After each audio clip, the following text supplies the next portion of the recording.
Thanks for joining us. Talkline Network Radio, America's longest-running Jewish broadcast network, the voice of the Jewish community. Welcome to the podcast.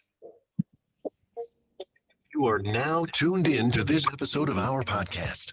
Today, we are going to interview some of the greatest and most influential minds in our field.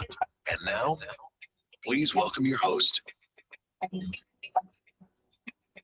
You're listening to Talkline with Zev Brenner, America's premier Jewish broadcast on the air since 1981.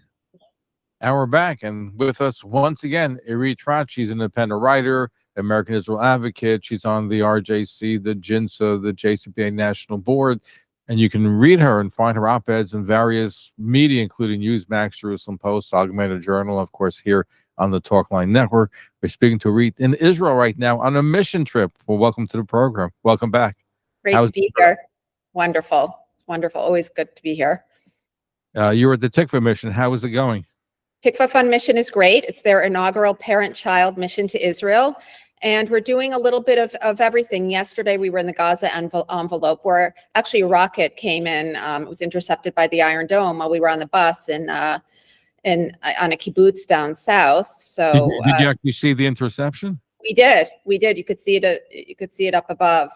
That was yesterday, and today we were in Jerusalem with Rabbi Soloveitchik. So can't get better than that. So it sounds like a great mission, and a lot of American Jews are going on missions, and I'm sure the Israeli people are supportive of it. What do you find the mood to be in Israel? I think the mood, everybody here is united. They really, you brought up tourism. They love to see tourists. I was speaking to a shopkeeper yesterday, who's telling me his industry has been decimated. It's even worse than COVID, and you can just feel it. The streets are empty. It's sad. It's sad to see it this way. And I think there's this feeling of not knowing what's next. I think there are many people who believe something's going to happen up north, but others who aren't so sure yet. So there's this wait and see attitude as well. I think it's only a matter of time. Israel has to deal with Hezbollah. They are dangerous, and it's just a matter of time. And when I spoke to Michael Oren, he said, listen, we have 300,000 troops in reserves. It's less now. But when I spoke to him, he says, we mobilize. We just got to do the job. They have to. I mean, you have tens of thousands of Israelis who are refugees in their own country. I have my own cousin lives in Kibbutz Dafna. They haven't been back in months. And, they're moving from place to place. It's very, very difficult, and it's not sustainable.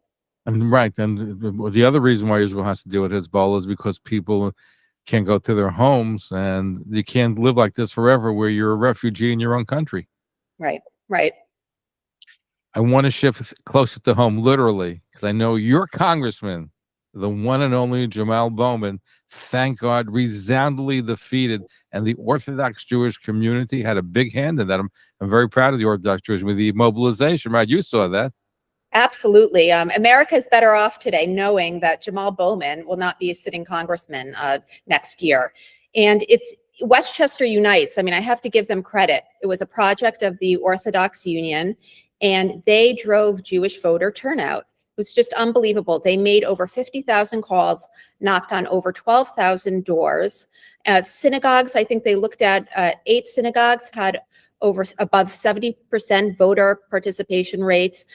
5 synagogues had over 80% voter participation rate, and 1 synagogue had above 90%. Wow. Which synagogue was that? Let's laud them. Which synagogue? I'd like to think it's my synagogue in Scarsdale, but I don't know. I mean, I'm telling you, people were very fired up about this race.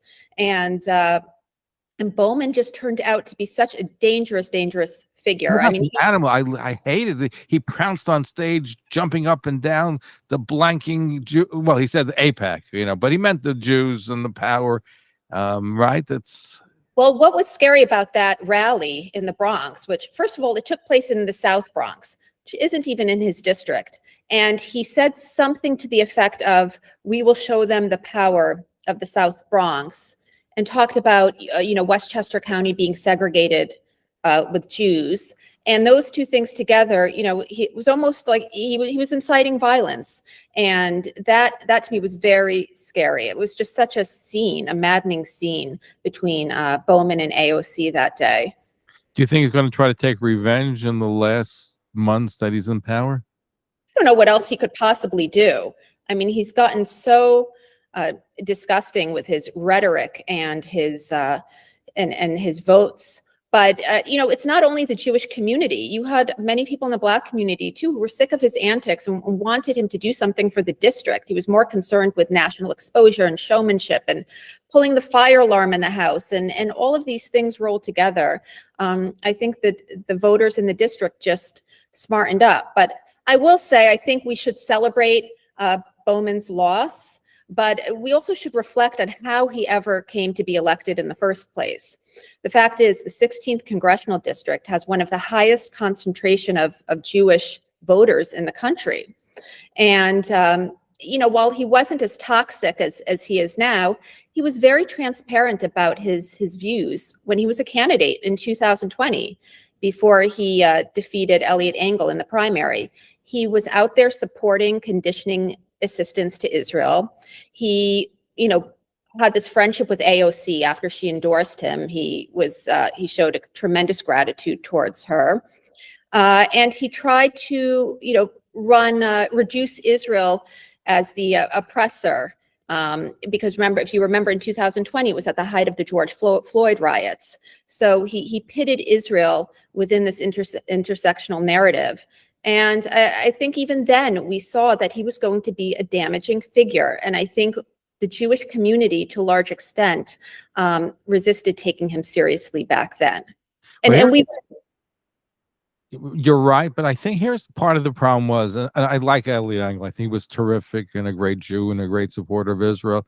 But I got the impression, people dispute me on it, but I spoke to Congressman Eliot Engel. I felt his heart was not in running the race. He was running, but he had almost like a defeatist attitude. So Jews supported him, but they didn't go out in big number. He didn't really go out and mobilize the vote. That's just my impression of being an observer. Right, you're right. He ran a sluggish campaign, but I think people in the Jewish community should have let him know, or found an alternative candidate, or just not voted for Bowman. But I don't think they voted for Bowman. They either voted for Engel or they didn't vote at all. He didn't really reach out and say, "Listen, I'm in danger." He felt he was going to lose, and he knew he was going to lose. So he said, "Why should I bother?" He didn't say this, but this is just my impression. Why bother investing a lot of time and resources? I'm going to lose anyway. And he ran a very lackluster campaign, and therefore Jews didn't feel danger. But they should see the hand. You're right. We should see the handwriting on the wall. We should have. And I think the narrative was back then was, oh, Bowman's not so bad. He just needs to be educated. And many Jewish conservatives were dismissed as alarmists for raising these issues. But it turned out he was key. He ended up being a key figure in the squad. Absolutely. Now, here's the thing about the election. I like George Latimer, but from what I see, he's very liberal. He's not a typical candidate the Orthodox Jewish community would normally go out all out to support. So I know they wanted to defeat Bowman, but did you find a little strange bedfellows that you have the Orthodox community so gung-ho and so out there, but somebody doesn't represent all the values that the Orthodox Jewish community values?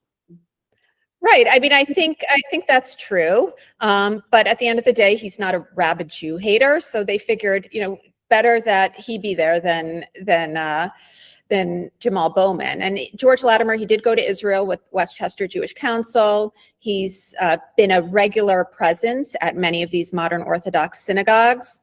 And I think the same can be said for Richie Torres, who now represents Riverdale, which is an Orthodox epicenter. Happens to be pretty progressive as well. But he's been a tremendous supporter of Israel, and he's very well liked by the Jewish community there, even though they may not agree on much else. No, Richie Torres has been excellent. He's really stood up to the squad, and I think that George Latimer also is standing up to the squad by defeating Bowman. He's going to be the target of the squad too, I'm sure. Well, I hope he does. Look, sometimes I've been disappointed in some of these Democrats who are there because we think there'll be a moderate alternative, and then they end up being a little bit sheepish. Hakeem Jeffries, who was put in there as a moderate alternative, actually was making robocalls yesterday before the primary on behalf of Jamal Bowman. So I really hope that George Latimer will be a voice of reason in Congress and stand up to the squad, because he certainly had a lot of support from the Jewish community in the district. And we often have to work with progressives, so better working with the George Latimer, certainly with Richie Torrey. You mentioned Hakeem Jeffries. He's been pretty good on Israel overall over the years. He had, in fact, the Jewish community helped him get initially elected. Right. Right. So he has a good relationship, but I guess he felt he had to go for Bowman. Right. I don't know all the politics. Yeah, I think it's, I even think Chuck Schumer endorsed Bowman in the last election cycle. I just think Democratic leadership usually defaults to supporting the incumbent. Hakeem Jeffries has generally been okay, but he's been friendlier to the squad, I think, than previous Democratic House leaders. Look, you had Hillary Clinton coming out and endorsing George Latimer in the race. So there were moderate Democrats who came out in support of Latimer. Right. And this was a Democratic primary. It wasn't Republican. They can't say, well, you're pushing a Republican. It's a Democrat. So you're absolutely right. But I guess they felt a sense of loyalty. He's already there. Did Chuck Schumer endorse Bowman this time around? I'm not sure. I know he did last cycle. I don't know what he did this cycle. I know Hakeem Jeffries did. I want to mention another tactic that Westchester Unites deployed was convincing moderate Republicans to change their registration to vote in the Democratic primary yesterday.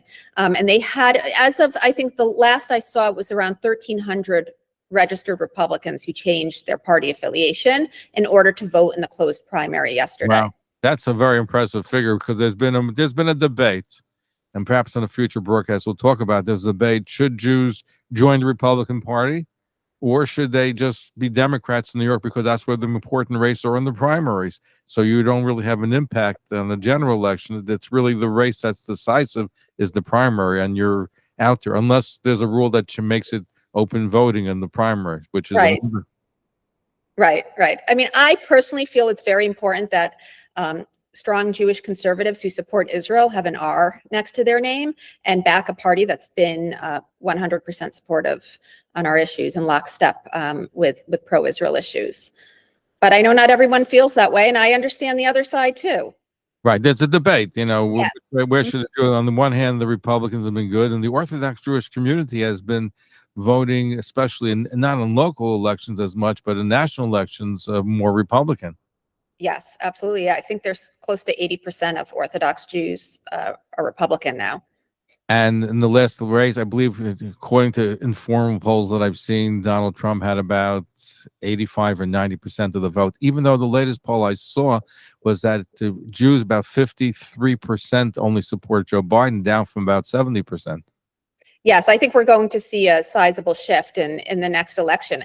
Even the recent poll of New York Jewish voters showed close to half of Jewish voters in New York supporting Trump. It was around half, which is an enormous shift. I think he'll get over 50% in some of the swing states, and nationally he will break 40%. And the highest, I think, was Ronald Reagan, who got 39% of the Jewish vote. Irit Tratt, independent writer, American-based advocate. You can find her in the Algemeiner Journal, the Jerusalem Post, Newsmax. She is on the boards of RJC, JINSA, JCPA. Thank you for being with us. Good luck with the rest of your mission in Israel. Thanks so much.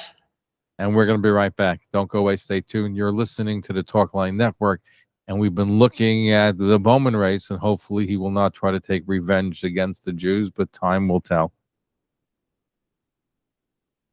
Thank you for tuning in to Talkline with Zev Brenner, America's premier Jewish broadcast, the pulse beat of the Jewish community.